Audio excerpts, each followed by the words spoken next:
Coucou, c'est la moi du montage qui te parle. En travaillant sur cette vidéo, je me suis rendu compte qu'elle serait beaucoup trop longue et manquerait un petit peu d'entrain, si on peut dire, pour pouvoir n'en faire qu'une seule grosse vidéo.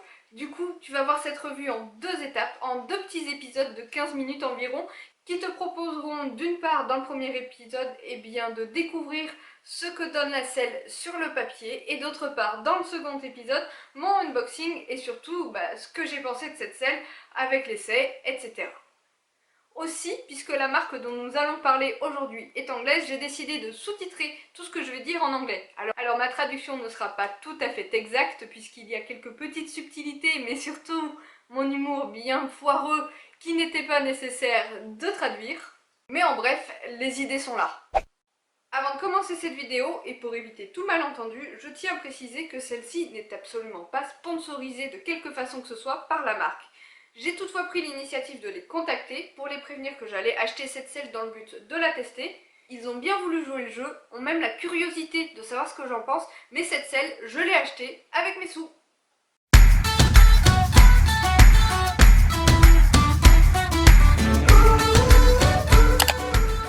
Hello! On se retrouve aujourd'hui pour un crash test bien comme on les aime. La semaine dernière, j'ai vendu ma selle de dressage et avec l'argent, j'avais de base l'intention de racheter une selle de dressage. Mon choix est plus ou moins arrêté, mais je dois t'avouer que depuis quelques semaines, il y a une selle en particulier qui m'obsède littéralement. Ce n'est pas une selle de dressage, et ça j'y reviendrai un peu plus tard, mais la marque avait annoncé sa sortie à peu près en février-mars, juste avant le premier confinement, et malheureusement, à cause du coronavirus, celle-ci n'a pu sortir qu'en octobre dernier. J'ai donc décidé de mettre un petit peu en stand-by ce fameux projet nouvelle selle de dressage pour tester, et ouais, je suis un peu fada, cette fameuse selle. La question à se poser c'est pourquoi, oui, pourquoi j'ose et j'ai envie de tester une selle qui n'ira peut-être pas du tout à mon poney. Première chose à savoir, et là je vais te donner quelques indices, c'est une selle monocartier. Il y a quelques années de ça, avant même d'avoir Elion, j'avais une selle monocartier de chez Forestier et depuis, mais je la regrette. Tu n'imagines pas à quel point je regrette la sensation des selles monocartier et à chaque fois que j'ai l'occasion d'en utiliser une, souvent au dressage d'ailleurs, j'adore. J'aime tellement cette sensation d'être proche du cheval que à chaque fois que j'essaye une nouvelle selle double quartier, je suis toujours gênée, je me sens loin du cheval, je suis surtout gênée par les contre-sanglons, enfin les boucles des sangles sur les contre-sanglons qui se retrouvent du coup sous mon mollet, et c'est vraiment une sensation que je n'aime pas et qui me dérange. Je suis assez difficile pour ce genre de choses, notamment dans le choix des étrivières par exemple. Deuxièmement, il faut l'admettre, je l'ai toujours dit, ma selle d'obstacle Bates n'a jamais, au grand jamais, été totalement adaptée à mon poney. Avec la selle de dressage, nous avions le problème inverse, c'est-à-dire qu'elle allait super bien au poney, mais c'est moi qui me sentais super mal dedans. Mais avec la selle d'obstacle, je suis bien dedans, mais elle n'est pas très stable sur Elion et elle a les matelas sur arrière un petit peu bizarres, malgré le fait qu'il soit possible de les modifier par le système Easy Change de Bates.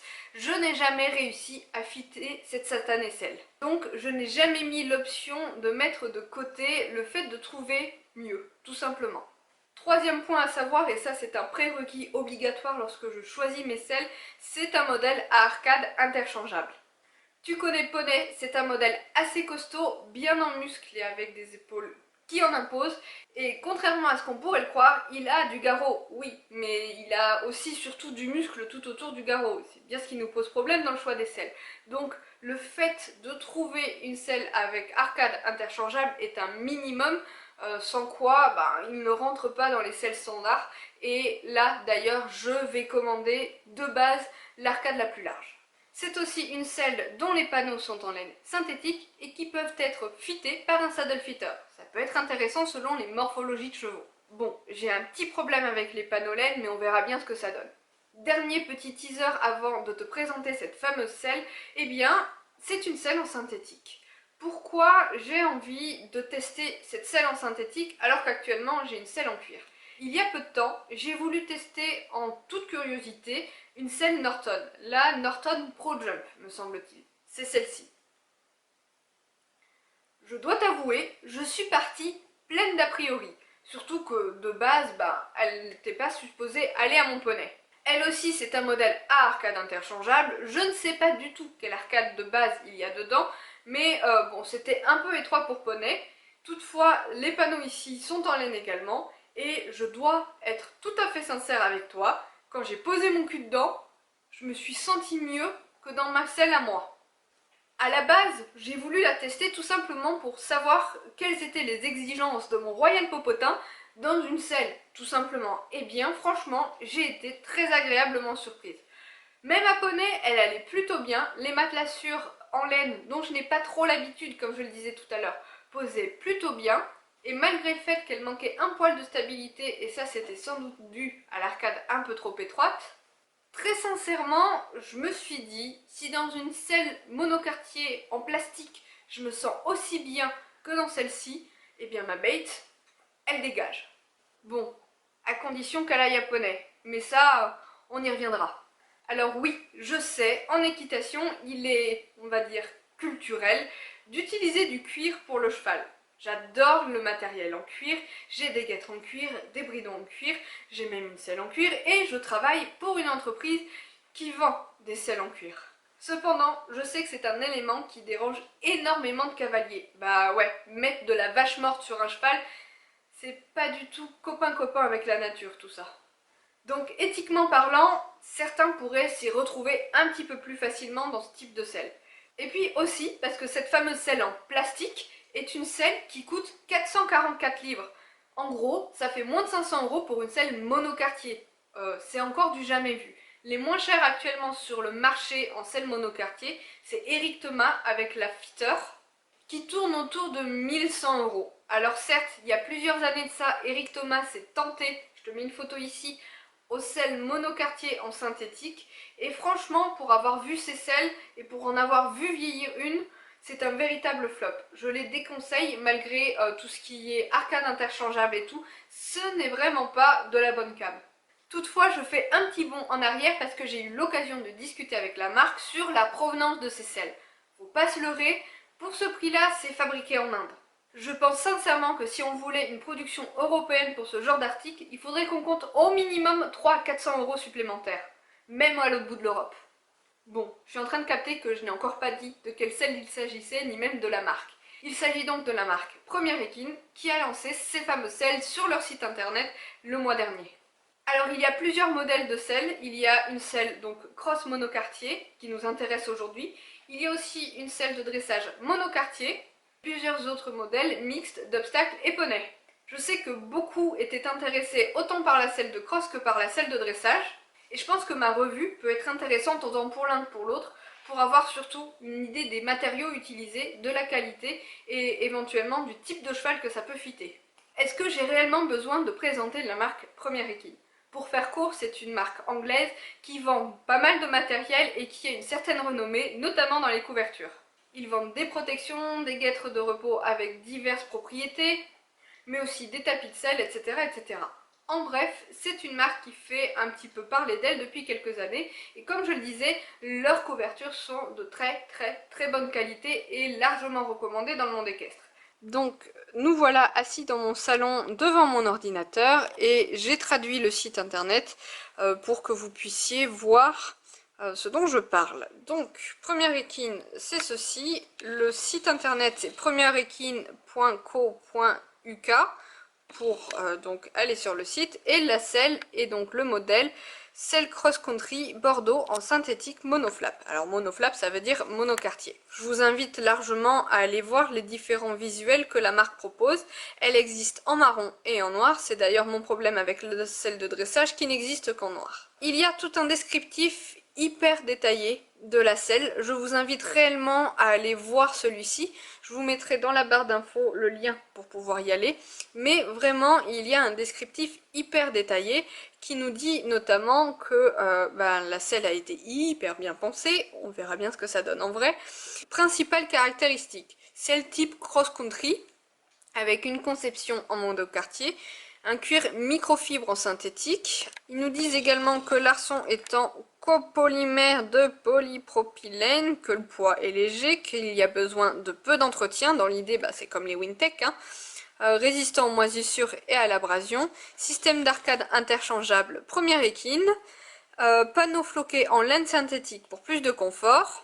Les barres d'étrier de sécurité en acier inoxydable, donc ça c'est les couteaux d'étrivière. Les anneaux en D à l'avant, bah heureusement, on a ça dans toutes les selles. Selle moyen, ça doit être par rapport à la profondeur de siège. Trousquin spécialement conçu, on s'en fout.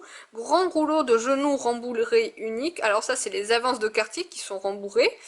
Bloc de cuisse, ça c'est les taquets, heureusement. Système de sangle en cuir monoflap. Ah ça c'est en cuir, c'est pas mal, on verra bien ce que ça donnera à réception. Répartition équilibrée et uniforme de la pression. Mouvement sans restriction, livré en standard avec une plaque de gosier. Moyenne incluse. Alors ça veut dire que la, comment dire, l'arcade interchangeable de livret dedans est en taille M. Différentes largeurs d'œsophage disponibles à l'achat séparément. Vas-y, on se marre un peu de la traduction Google. Donc là, ça nous dit tout simplement que les arcades sont interchangeables et disponibles à l'achat. Badge de marque première équine. Bref. Donc, comme tu peux le voir, la selle est annoncée à 490,55 €. Je l'ai ajoutée à mon chariot et avec, j'ai mis l'arcade interchangeable en taille X-Wide. Hein. Soyons fous. Bon, depuis tout à l'heure, je te la vends cette selle. Je t'en fais vraiment les éloges. Mais il faut savoir quand même que j'ai besoin d'un petit peu de recul et que je veux me faire mon propre avis avant de m'emballer. Pourquoi? Tout simplement parce que, première chose, il y a certaines choses qui m'embêtent sur le compte Instagram de la marque. Notamment certaines photos qui ne sont pas ciblées sur la selle, mais sur lesquelles on la voit. Et je te mets une photo détaillée ici. Cette selle-là en particulier, qui à mon avis est leur prototype, puisque c'est celui qui a été utilisé pour leurs photos, j'ai bien zoomé sur les photos du site internet d'ailleurs, on dirait que le renfort de bas de quartier s'effrite. J'ai un peu peur que ce soit une matière type Sky, et qui soit franchement fragile, un peu comme les sacs à main pas très chers, tu vois ce que je veux dire ? Là-dessus, j'ai besoin de me faire mon propre avis et en comparaison, j'ai eu une selle Wintec, j'ai eu une selle Tecna, donc le synthétique, ça me connaît un petit peu. Deuxièmement, c'est que des clients ont déjà été déçus par cette selle, notamment une en particulier en Angleterre qui avait publié des photos sur la page Facebook de la marque. Je l'ai contacté un petit peu plus tard et lui ai demandé comment s'étaient passés par la suite les échanges avec la marque et elle m'a autorisé à utiliser ces photos. Alors je ne vous en mets qu'une parce que je ne veux pas porter pour le moment préjudice à la marque sans m'en faire mon propre avis et sans voir ce que je vais réellement réceptionner. Par contre c'est vrai qu'en voyant cette photo là, je me dis qu'il faudra que je fasse particulièrement attention à la qualité de la selle, notamment des finitions, parce qu'on voit bien que les taquets à l'avant ne sont pas faits de la même façon. C'est-à-dire qu'il y a une grosse pliure sur le taquet droit là, c'est dégueulasse. Elle m'a notamment prévenu que les matelassures à réception n'étaient pas égales, ce qui rendait la selle complètement bancale, et ça peut pas le faire sur un cheval. On est tout à fait d'accord, et ce, même si les matelassures sont modifiables par un saddle fitter, faut bien essayer la selle. Par la suite, elle a été recontactée par la marque, qui lui a proposé tout simplement de renvoyer la selle gratuitement et de se faire rembourser. Bon, c'est plutôt fair play de leur part. Par rapport à la politique de retour et la garantie sur cette selle, il est possible de renvoyer la selle sous 15 jours si elle ne va pas. Alors, sous certaines conditions. Première condition, c'est que la selle soit rendue dans un parfait état. Ça paraît plutôt logique dans l'idée où ils ont l'intention de la revendre derrière, mais ça limite quand même l'essai, dans le sens où j'ai discuté avec eux, on peut s'asseoir dedans, on peut la mettre sur le cheval, mais attention aux traces de contre-sanglon. Il est tout à fait possible d'essayer la selle en ayant changé l'arcade, mais ça paraît plutôt logique également, il n'est pas possible de faire rembourrer la laine par un saddle fitter ou de modifier quoi que ce soit sur la base de la selle, c'est pas possible après de la renvoyer. Ça s'entend tout à fait. Et pour ce qui est de la garantie, elle est garantie pendant un an sur arçon, finition, etc. etc. Par rapport à mon boulot, même si certes j'ai le cul assis dans une chaise toute la journée devant un ordinateur, j'ai tout de même les bonnes relations pour pouvoir faire subir à cette petite selle un contrôle qualité digne de ce nom. Enfin, je vais terminer en parlant un petit peu des lions, de poney. Il est fort probable, et je préfère me dire ça plutôt que de me faire de fausses illusions, que cette selle ne lui aille pas, tout simplement. Si les matelassures sont trop en toit, même si c'est de la laine dedans, j'imagine que ça a ses limites. Je vais pouvoir comparer les arcades de cette selle avec celle de Wintec, mais il est clair que si l'arcade la plus large de cette marque-là est plus étroite que l'arcade blanche chez Wintec, ça n'ira pas. Mais malgré tout, je pense que cette revue peut être intéressante parce que les gens qui achètent des selles à arcade interchangeables ont parfois, souvent, des poneys plutôt ronds. Et s'il est possible que cette selle n'aille pas à mon poney, elle peut tout à fait être convenable sur un cheval avec une autre morphologie. Voilà, maintenant je vais aller me délester, entre guillemets, de quelques centaines d'euros pour commander cette selle, voir en combien de temps je vais la recevoir, sachant qu'on est samedi, donc samedi, dimanche, ce sont des jours qui ne sont pas ouvrables, enfin bref, où personne n'envoie quoi que ce soit. On verra ensemble en combien de temps je la reçois, et on déballera le colis tous ensemble. A plus tard!